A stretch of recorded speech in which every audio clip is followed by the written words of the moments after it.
Oh,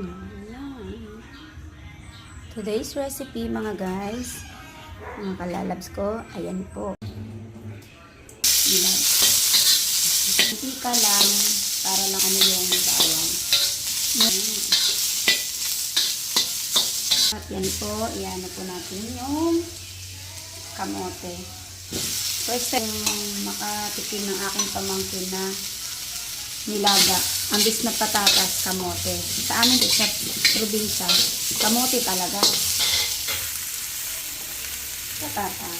Ang isa, hindi nakain ng kamote. Ito guys yung kamote Nagasa po namin mabuti yan. Yan. Lulutuin natin yung kamote.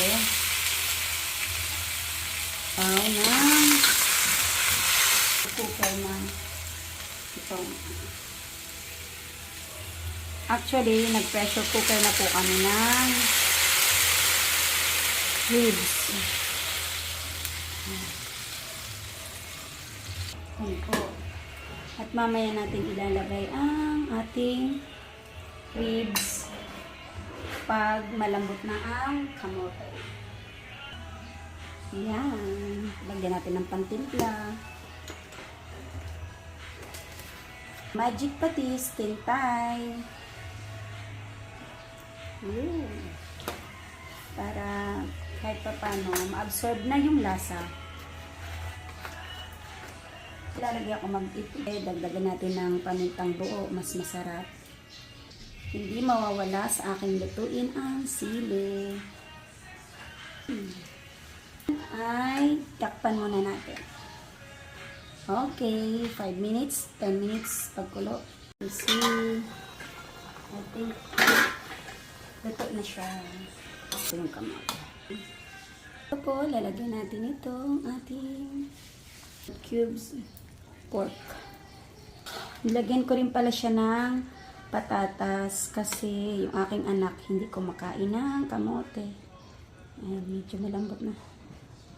Lagyan na natin yung ating pinalambot na po natin ito actually sa pressure cooker. Itong pong luto namin pang buong barangay.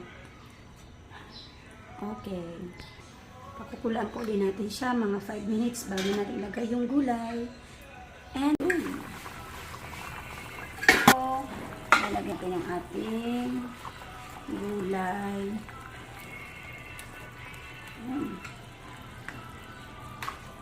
Lagyan po din natin ng sili. Lagyan ng sili ulit. Itong ating mga gulay. Cabbage. Repolyo. Sarap. Kulang sana, mayroon pa sana tayong lalagay dito na mga saba. Kaso lang wala hindi ako nakahanap ng saba. Okay. At ito na, this is it na po, mga 3 minutes. Okay na po, kakayo. Lagyan ko ng patatas, ng kamote.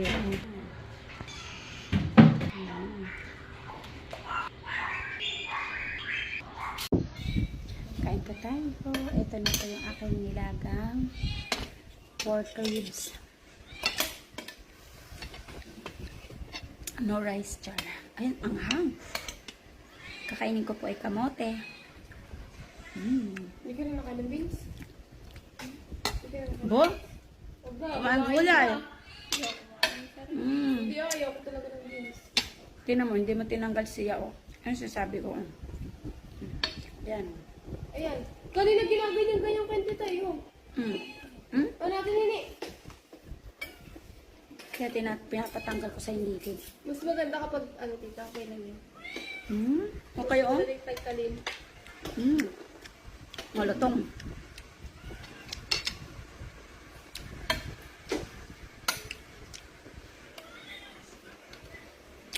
Crap. Bigyan mo lang ako ng sabaw. Ang lalaki naman tita nito ngayon. Ano? Gulay? Pero nasiring ako. Bigyan mo akong tasa, sabaw. Sabaw. Higo ko tita. Mm-hmm. Wala naman siyang rice. No rice.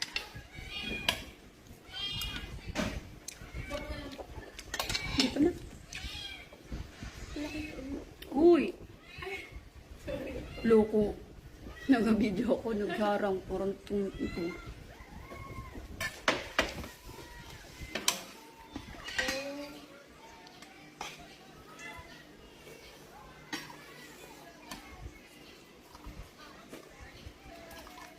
Ang pangit na ano ng kamote. Marami siyang ano. Marami siyang ugat-ugat.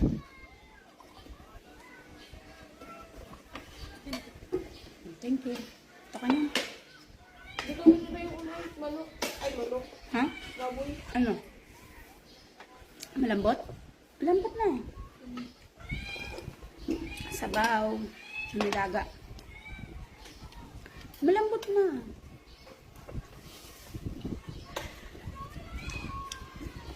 Hindi ko na kaya. Ang tigas naman yun.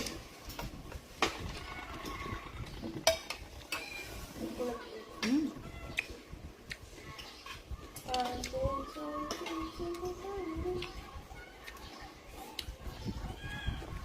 Kaya pinatatanggal ko sa iyo yung ganito. Ito yung matigasan.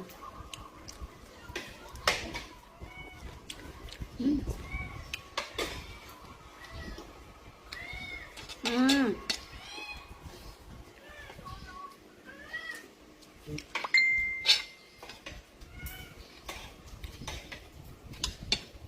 Sarap ng lambot na ng ribs, no? Lang din sila. Doon naman ba?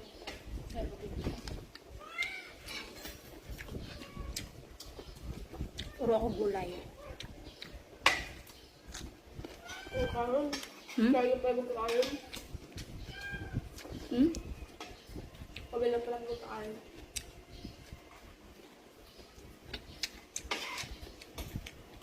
Ang sama-sama. Mamaya pa yun. Ang kirot ng kamay ko. Daliri ko. Hindi na hiwa nila kung ganyan. Pagbaho lang ano. Sakit. Ay. Sarap ng sabaw kasi medyo maanghang. Si Isia, takot na takot eh. Sili. Kaya lalagyan ulit.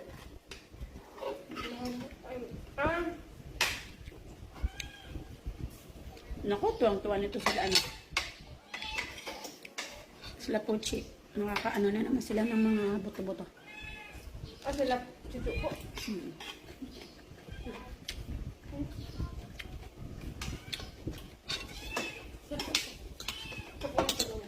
Inubos mo naman ito.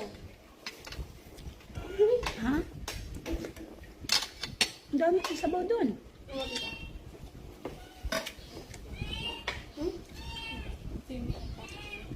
Ay, nako, bahala ka.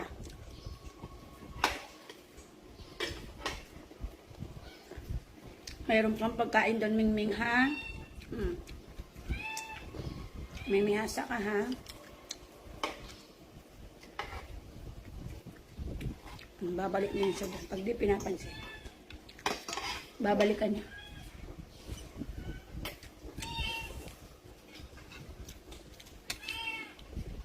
Ang sarap ng kamote. Wala lang kamuti. Meron po. First time mong ano ng nilaga na kamote ang kasama. Sa probinsya namin, kamote. Wala mang patatas sa probinsya. Ako lang yung gabi.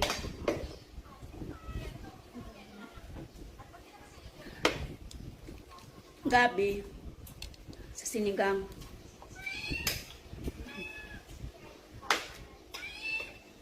Wow.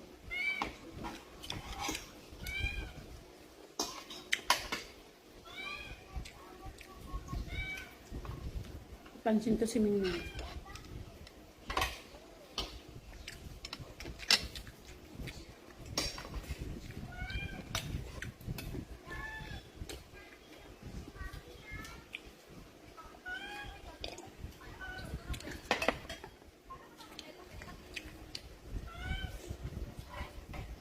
Nakalive ka dito? Hindi. Video lang.